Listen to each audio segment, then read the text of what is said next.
तो कल चतुर्थ दिवस में भगवान श्री कृष्ण का जन्मोत्सव मनाया गया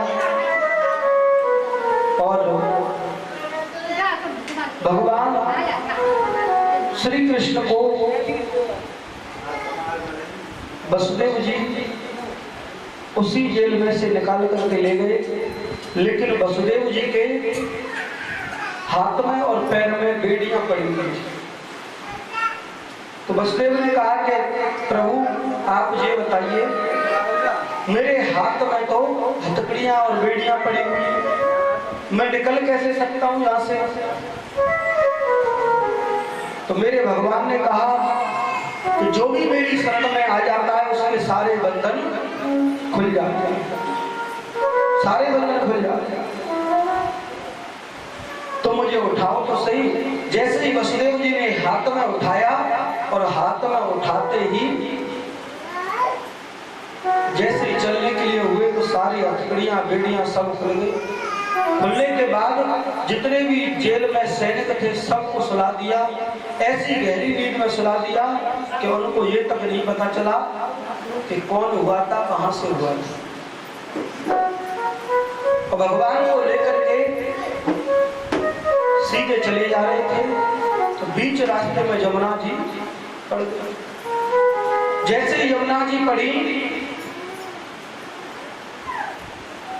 तो वसुदेव जी ने कहा कि यमुना तो आगे आ गई, लेकिन जैसे ही यमुना में पैर रखा तो यमुना उफान लेने लगी। अब तो पानी आ गया कहां तक? वसुदेव जी की दाढ़ी तक। वसुदेव जी ने कहा कि भैया आगे जाऊंगा तो गड्ढा होगा, डूब जाऊंगा। इतनी देर में तो यमुना मैया ने प्रकट होकर कहा कि मैंने तो अपने पति को कभी नहीं देखा है, पहले तो मैं इनके चरण स्पर्श करना चाहती हूँ। जैसे ही भगवान श्री कृष्ण के चरण से यमुना जी का पानी लगा सो कहने लगी कि देखो अभी तो मैंने चरण स्पर्श किए हैं, नहीं तो मैं अब तो इनकी शकल देखना चाहती हूँ। थोड़ा सा तुम नीचे झुक जाओ।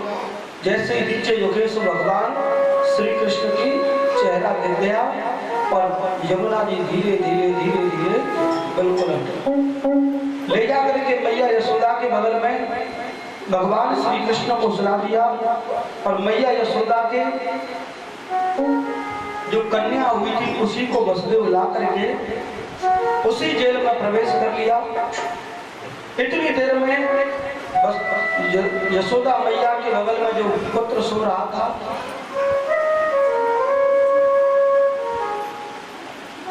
तो इतनी देर में तो नंद को पता चल गया। जो नंद हो गए ना, नंद हो गया, नंद को पता चल गया। नंद का नाम सुनंदा। अब सुनंदा कहने लगी, अरे हैगो जी हैगो, अरे हैगो जी हैगो। कहा है भैया? अब तो सुनंदा दौड़ लगाने लगी, क्योंकि समझ से ज्यादा नंद खुशी हो जाते हैं। जब नंद को खुशी है जाती तो फिर वो कहते हैं भाभी के लाला भयो सोने को तो हार मिले।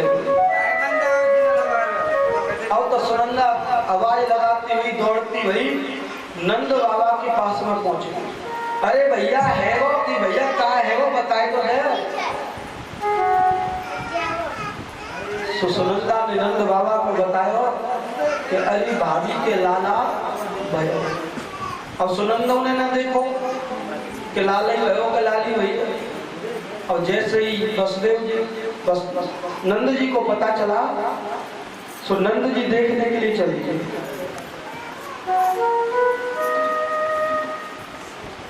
नंद जी को पता चल गया। अब जैसे ही नंद जी को पता चला सो अब तो नंद जी दौड़ते हुए आए।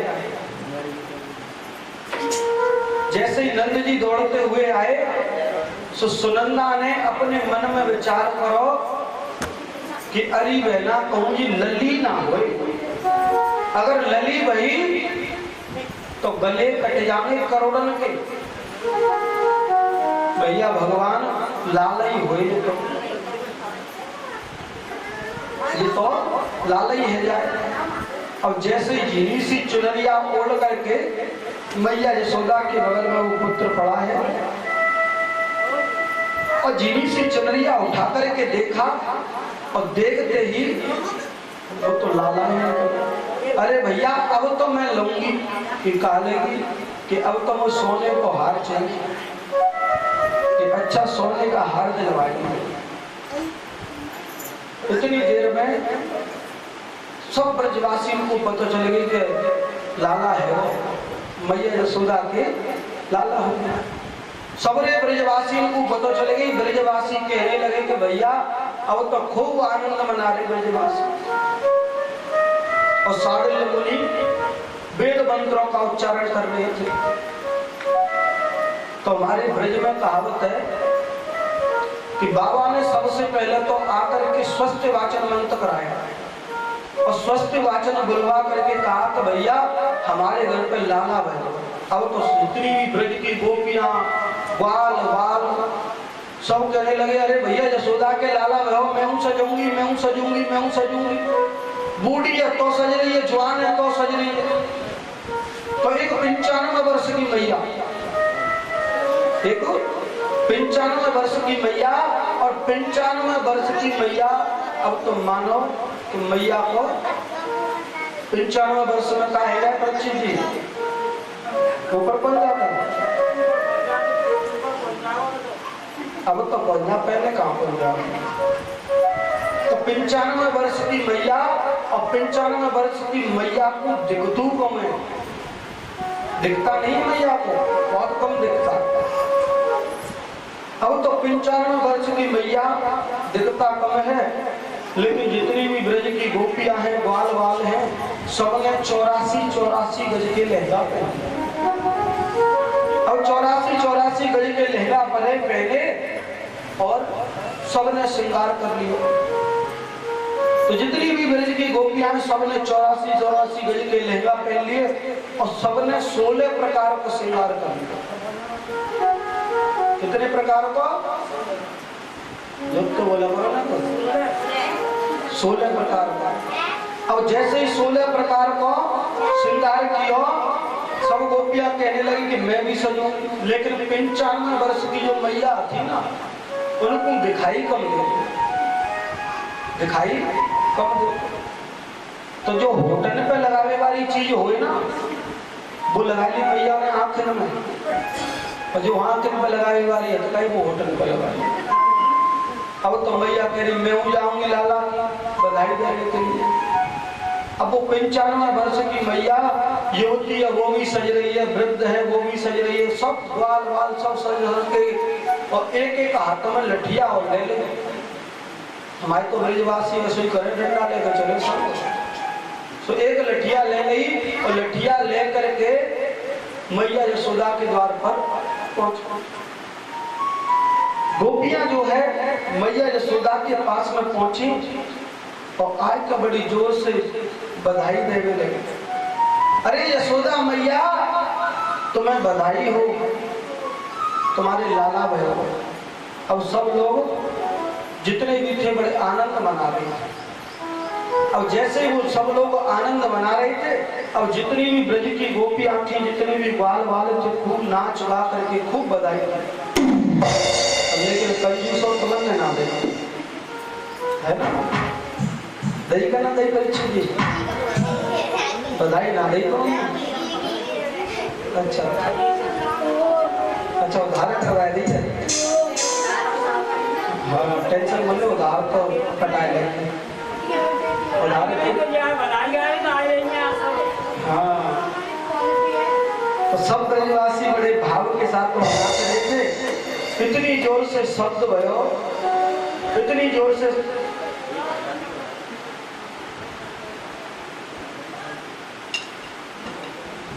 इतनी जोर से शब्द भयो कि सारे बरसाने में भैया खूब हल्ला मचा। और जैसे ही हल्ला मचाओ एक मैया और बड़ी बूढ़ी और सवरे ब्रजवासी खूब आनंद मना रहे थे। तो एक मैया जो हत्ताई जैसे ही आनंद मना रहे थे वो मैया निकल करके जा रही थी। अब जैसे ही निकल के वो मैया जा रही तो जितने भी ब्रजवासी थे ना तो लोनी वालों घी आवत है परीक्षित लोनी वालों एक परात में तो घी डाल लो अब्बा में डाल दी मिश्री और मिश्री डाल के ऐसे आधी आधी किलो का लड़ुआ बनाए लो और तो एक दूसरे के मुंह पे फेंक रहे एक दूसरे के मुंह पे फेंक रहे। अब जैसे एक दूसरे के मुंह पे फेंक रहे तो वो बड़ी बूढ़ी जो मैया हथकाई वो कहने लगी कि अरे लाला काय को उत्सव मना रहे हो तुम कि मैया तुम्हें ना पता कि ना पता सो इतनी देर में तो एक ब्रजवासी ने आधी किलो का लड्डू आया और मैया के मुंह पे फेंक दिया। मैया तेरा मुंह मीठो है वो अब तो पता चलेगी होगी अब तो पता चलेगी होगी ना लाला अब ना पता चले कि अच्छा ना पता चली कि देख मैया यशोदा के लाला हो अब तो वो मैया कहने लगी कि मैं हूँ सजू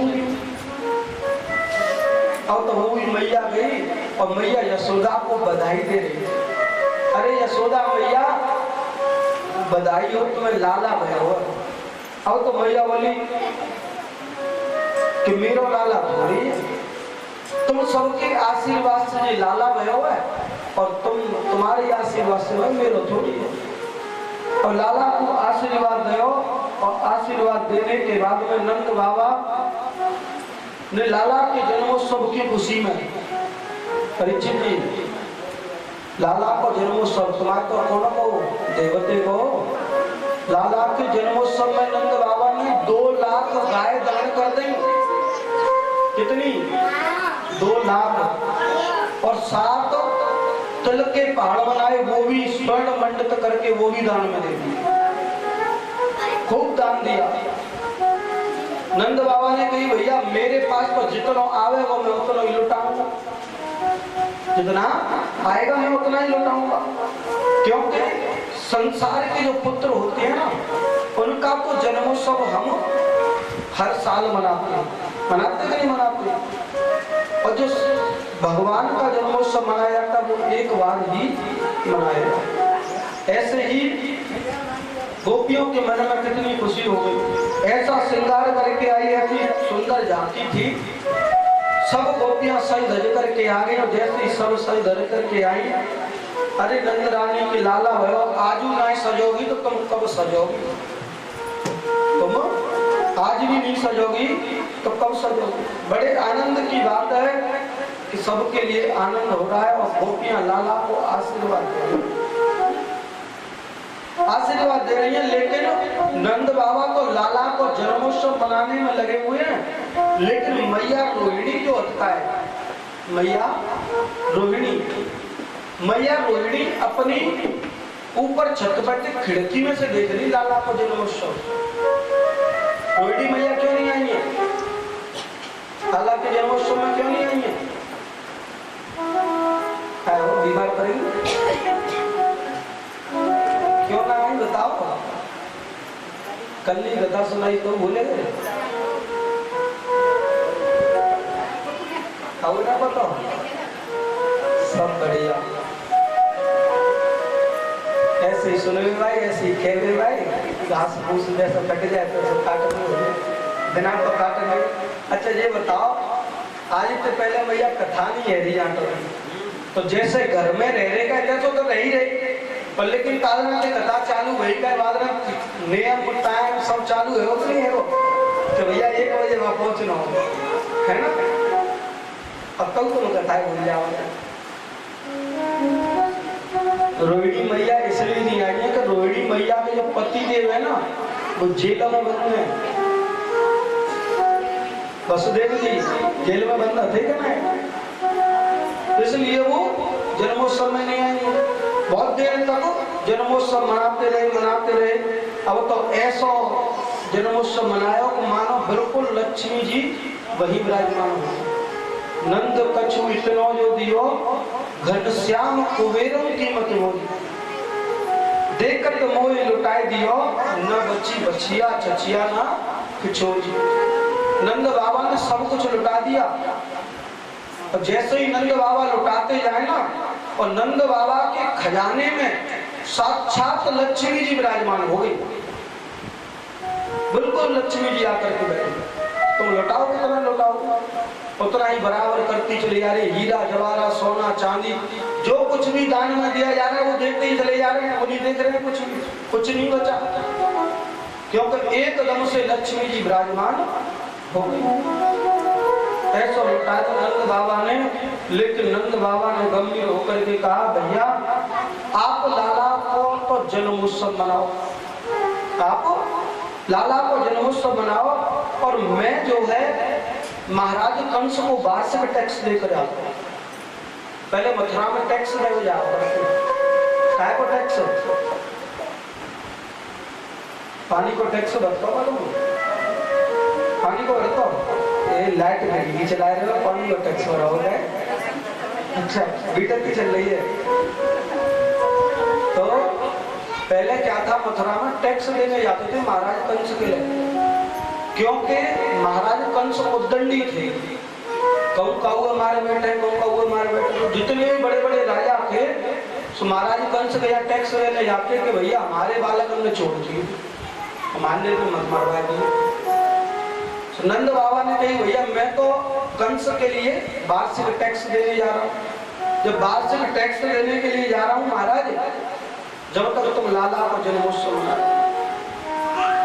और वसुदेव जी जो थे उनको भगवान का पता नहीं कि जन्म हो गया कि नहीं हो गया, लेकिन महाराज कंस ने उनको 3 से 4 दिन तक रोका, यानी कि छोड़ दिया था जेल में से।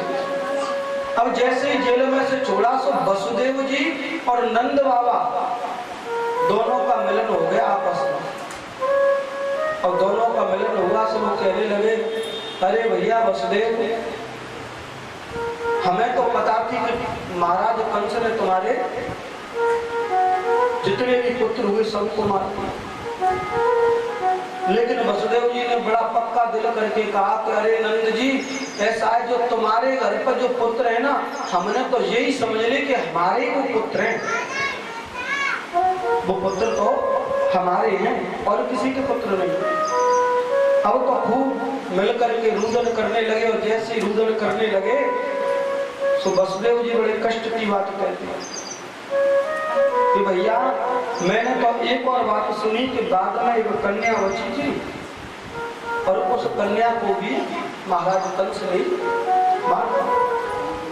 जैसे ही महाराज कंस ने मारा, और महाराज कंस ने एक बार तो धरती में पटक दिया और एकदम से ऊपर की ओर फेंक दिया। वसुदेव जी कहते हैं कि आप मन को क्यों छोटा करते हो? नंद जी ने कहा भैया मेरा थोड़ी बालक है, बालक तो तुम सबन के आशीर्वाद से बड़े, मेरे बालक थोड़ी। अब तो तुम खूब आनंद मिलाओ। इधर रात्रि में महाराज कंस ने एक आपातकालीन सभा बुलाई। अब ऐसी आपातकालीन सभा बुलाई कि जितने भी राक्षस थे ना सबको बुलाए, जितने भी राक्षस थे सबको बुला लिया। कहा कि ऐसा है कि जो मेरी चचेरी बहन थी देवकी, उसको मैंने विदा कर दिया, लेकिन एक आकाशवाणी हुई थी कि 8वां गर्भ तेरा काल होगा, और मेरे काल ने तो उस ब्रज में अवतार ले लिया। अब उसको कैसे भी करके मारो। तो इतनी देर में तो एक महाराज कंस को सैनिक बोलो महाराज ऐसा है कि 1 महीने के अंदर जितने भी ब्रज में जितने भी घरों में जिन जिन बच्चों ने जन्म लिया हम सबको मार देंगे। तो दूसरा सैनिक बोला कि महाराज आप मुझे बताओ कि तुम्हें घर में घुसने कौन देगा, तुम्हें घर में घुसने कौन देगा? तो ये भी बात सही कह रहे हो भैया, इतना ढीला शरीर हमें घर में को घुसना देखो। इतनी देर में कंस ने कहा कि ये तो ठीक है तुम लोग घर में घुसने कोई नहीं देगा, और इतनी देर में तो कौन आ गया वहां पे? मौसी जी, मौसी भी आ गई। का नाम मौसी को तो कथा सुनिए नहीं। अच्छा इतनी देर में पूतना आ गई, और पूतना ने आकर के कहा कि अरे मैं जाऊंगी, मैं मैं जाऊंगा। कंस ने कहा कि तुम कैसे जाओगी पूतना? तो पूतना बोली कि मैंने अपने मन में एक निश्चय किया है। कि कैसे निश्चय किया है? कि मैं अपने दोनों स्तनों पर जहर लगा करके जाऊंगी और जहां भगवान श्री कृष्ण का जन्मोत्सव मनाया जा रहा होगा मैं वहीं पहुंच जाऊंगा और अपना जहर भरा हुआ स्तन उस कृष्ण के मुख में दे दूंगी, इसको मर जाएगा। लेकिन महाराज कंस ने कहा कि तुम्हारा ये विकराल रूप धारण कर रखा है और 3-3 फुट के तुम्हारे दांत, कौन घुसने देगा? सुपुत्रा बोली कि इसकी टेंशन मत लो। तो काय की टेंशन लो? तो पता नहीं कि तुम्हारा काला काला चेहरा है, काला काला सब कुछ, तुम्हें घुसने कौन देगा? अब पूतना बोली देखो महाराज, अगर मुझे मारने के लिए जाना है तो मैं तो एक काम करूंगी। कि क्या? एक काम ये करूंगी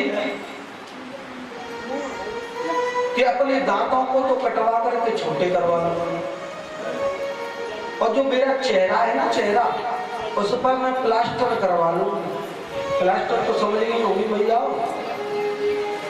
नहीं समझे?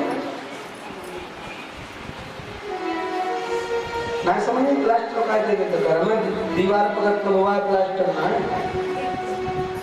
हाँ, खूब फेस ब्यूटी पार्लर में चले जाओ ना, प्लास्टर सब करा लाओ, सकल ही चेंज हो जाती है। अब तो पूतना बोली कि ऐसा है मैं अपने चेहरा पर प्लास्टर करवा लाऊंगी। क्या अच्छा प्लास्टर करवा लाओगी तो जी इतना बड़ा शरीर में दिखे बताती कि ऐसा है कि मैं 1.5 फुट का घूंघट और मार के जाऊंगा। 1.5 फुट का घूंघट मार के जाऊंगी। अब 1.5 फुट का घूंघट मार के जाऊंगी तो समझ लो कि मैया घूंघट में तो बड़े बड़े काम हो जाते हैं। हो जाते करीब परीक्षित महाराज, सही बताओ? क्योंकि घूंघट में तो बड़े बड़े काम बन जाते हैं महाराज। क्योंकि मैया तो 1.5 फुट को घूंघट लगा ले तो पता ही ना पता ही सोए रहेंगे कि जगह रहेंगे। और जो परीक्षित तुम तो मुंह सोना रहे, क्योंकि तुम तो घूंघट मारोगे ना, है ना?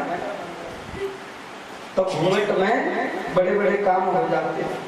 ऐसी समाधि लगा लेते मैया तो 3-3 घंटा को पता ही ना चलते। अगल बगल वाले तो पूछे काहे कहाँ चल रही पता तो मोते का पूछते है ना, मोये ना तो तब सोएगी। तो ऐसे ही है। अब पूतना ने कहा कि ये तो मैं घूंघट लगा करके जाऊंगी। सो घूंघट लगा करके जहाँ भगवान श्री कृष्ण का जन्मोत्सव मनाया जा रहा था वहीं पर पूतना पहुंची। जैसे ही वहां पर पूतना पहुंची और पूतना पहुंचने के बाद भगवान श्री कृष्ण का तो जन्मोत्सव मनाया जा रहा था, लेकिन पूतना इतनी सुंदर बन के गई थी कि उसको कोई किसी ने पहचाना नहीं कि ये राक्षसी है या कोई देवी है। अब तो जाकर के यशोदा मैया से बोली अरे बहना, मैं तो सुनी थी कि तुम्हारे लाला भयो है, सुबह को आशीर्वाद दे रहे हैं। यशोदा मैया बोली अरे बहना, तुम सबने के आशीर्वाद से भयो है, मेरे आशीर्वाद से थोड़ी भयो है। देखो आशीर्वाद ऐसा आशीर्वाद दिया जाए जो कि जी लाला हमारा चिरंजीवी हो, जी लाला हमारा चिरंजीवी हो। पूतना ने कही के आशीर्वाद तो मैं दे ही गई, आशीर्वाद तो मैं दे ही गई। अब तो पूतना बोली यशोदा मैया से अरे मैया तुम जाओ और रसोई में अपना काम कर लो, मैं तो तुम्हारे लाला आशीर्वाद दे दूंगी। जब आशीर्वाद की बात कर ली तो यशोदा मैया तो अपना काम करने में चली गई।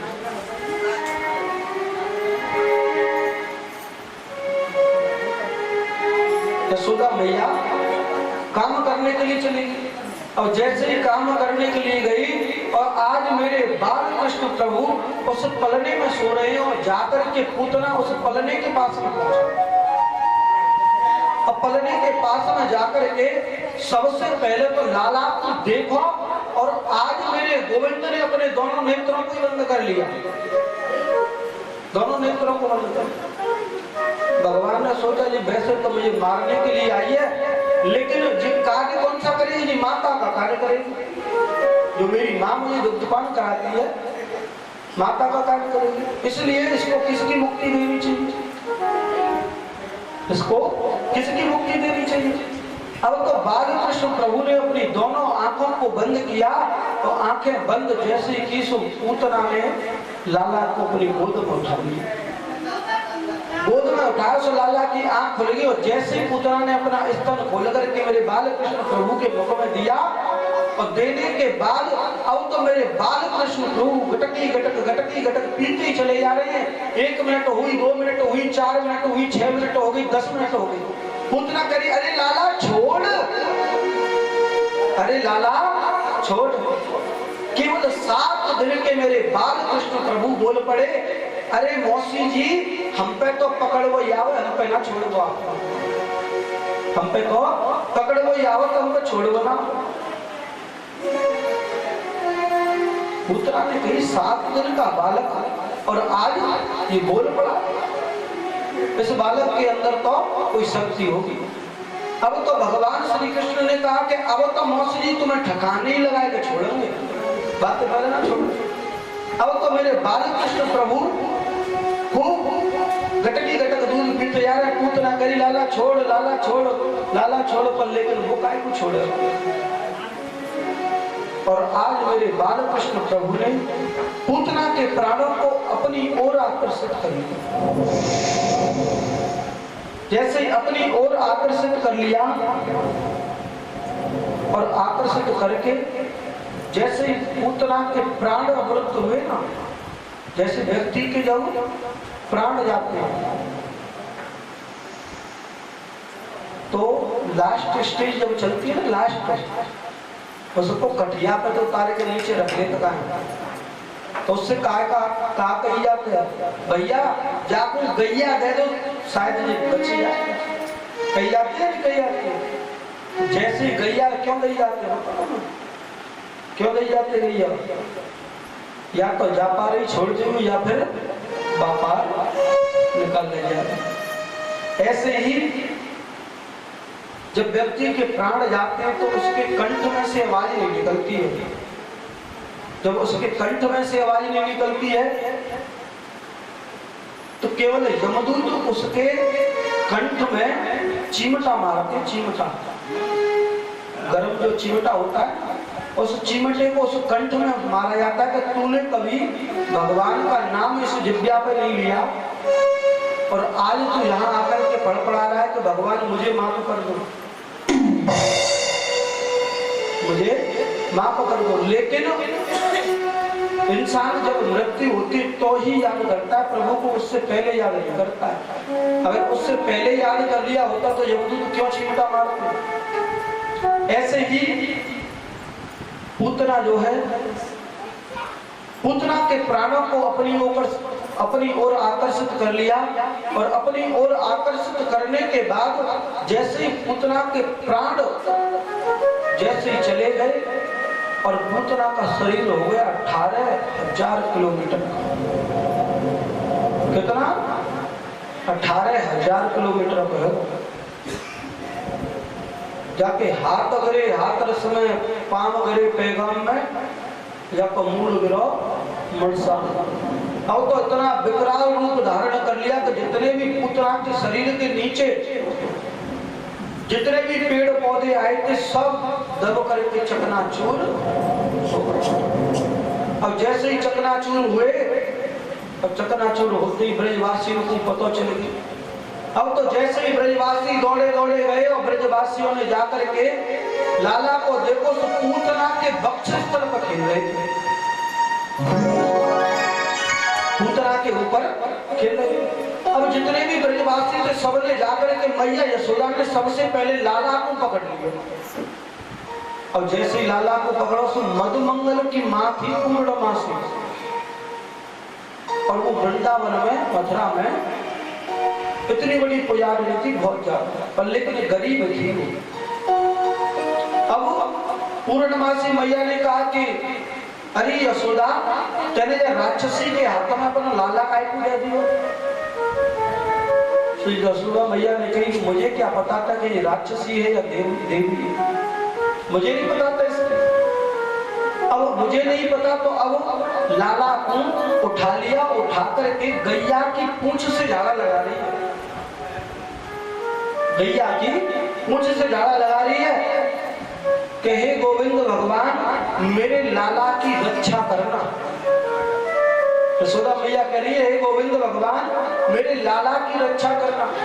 भगवान ने कही मैया हमारे नाम से हमारे का झाड़ू लगा रही है, हमारे नाम से ही हमारे का झाड़ू लगा रही हो। अब तो मैया कहने लगी कि मेरे खेलते हुए लाला की रक्षा करना, रोते हुए लाला की रक्षा करना। गाय के मूत्र से स्नान कराया, पंचामृत से स्नान कराया और स्नान करा करके मैया लेकर के चली। जैसे मैया लेकर के गई और मैया ने जा करके देख लिया,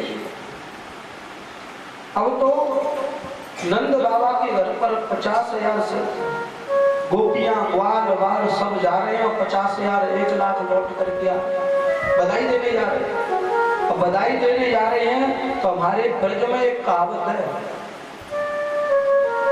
हमारे ब्रज में एक कहावत है। पहली कहावत तो ये है कि दीवार बिगाड़े आरो और घर बिगाड़े,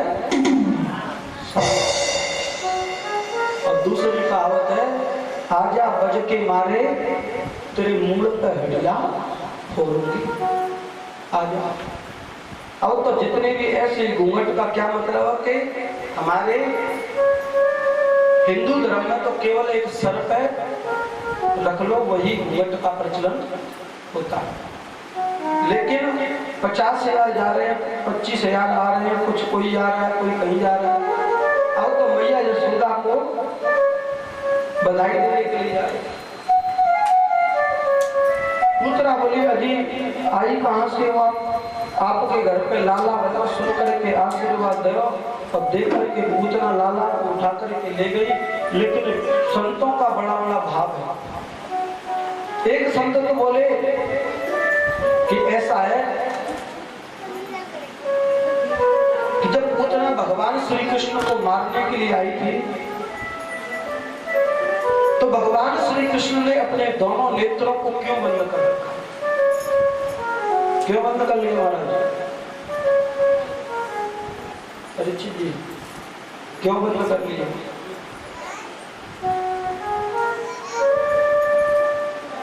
बताओ, हवाली तो बताइए।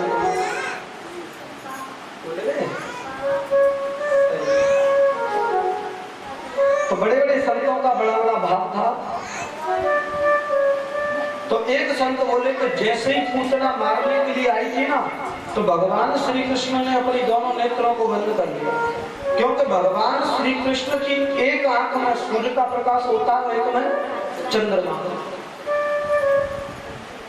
भगवान ने सोचा जी मारने तो मुझे आई है, लेकिन अगर सूर्य का पता चलेगी तो ये समझ जाएगी कि ये भगवान है, अब चंद्रमा का पता चल गया तो फिर भी ये समझ जाएगी। इसलिए मेरे गोविंद ने दोनों आंखों को बंद कर लिया। दोनों आंखों को बंद करने के बाद इतनी देर में तो दूसरे एक संत ने पूछ लिया कि भैया मुझे भी बता दो। तो आज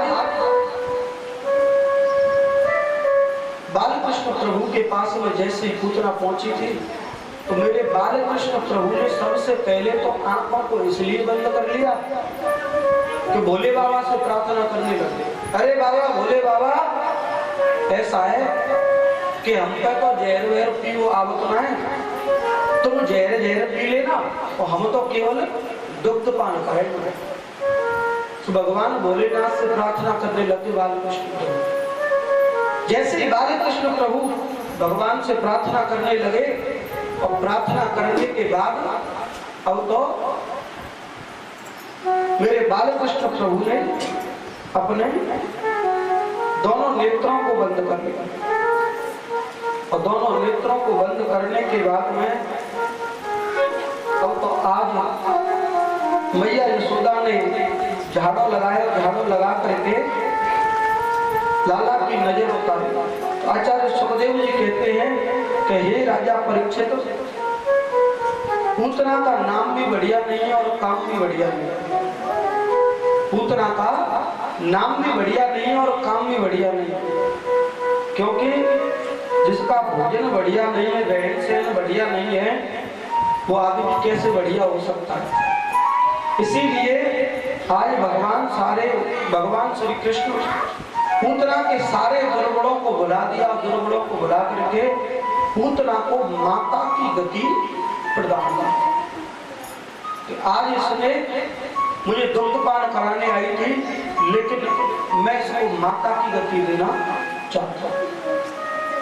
भगवान ने माता की गति दे दी और इतनी देर में तो ब्रजवासी आए और ब्रजवासी ने आकर के पूतना के शरीर को पकड़ करके खींच करके यमुना जी के किनारे पर चिता पर लगा दिया और पूतना के शरीर में आग लगा दी। और जैसे ही आग लगाई और आग लगती चली जा रही है, लेकिन एक संत बोले भैया ये तो राक्षसी थी और इसके शरीर में से तो बदबू आनी चाहिए थी, और आज फिर ये खुशबू किस बात की। तो एक दूसरे संत बोले महाराज ऐसा है कि जिसने भगवान श्री कृष्ण का स्पर्श कर लिया तो उसके शरीर में से कभी दुर्गंध नहीं निकल सकती, खुशबू ही खुशबू निकले। अब तो पूतना के शरीर में से खुशबू निकलने लगी। कंस को पता चल गया कि ब्रज में लाला का अवतार हो गया। और जैसे ही कंस को पता चला तो नंद बाबा मथुरा से लौट करके आए, तो फिर भी उन्होंने गौए दान की थी, गाय दान करी। लाला 6 महीना को वह संकटासुर ले गो इनको, और संकटासुर जैसे ही मारने के लिए आयो बहू को उद्धार कर दिया। भगवान जितने भी अवतार लेकर के आते हैं ना, उन सभी अवतारों में बाबा भोले दर्शन करने के लिए आते हैं। तो बाबा भोले दर्शन करने के लिए आते हैं। आज बाबा भोलेनाथ गोकुल में दर्शन करने के लिए पहुंचे। तो शिव जी कितना भी वेश बदल लें, जब वो वेश बदल लेते तो उनको घर में घुसने कोई नहीं देता। अब शिव जी ने वेश बदल लिया, वेश बदल करके अब तो ऐसा वेश रख लिया शंकरानंद जी महाराज का। जब वेश बदल लिया और जाकर के यशोदा मैया के द्वार पर पहुंच गए। जैसे ही मैया यशोदा के द्वार पर पहुंचे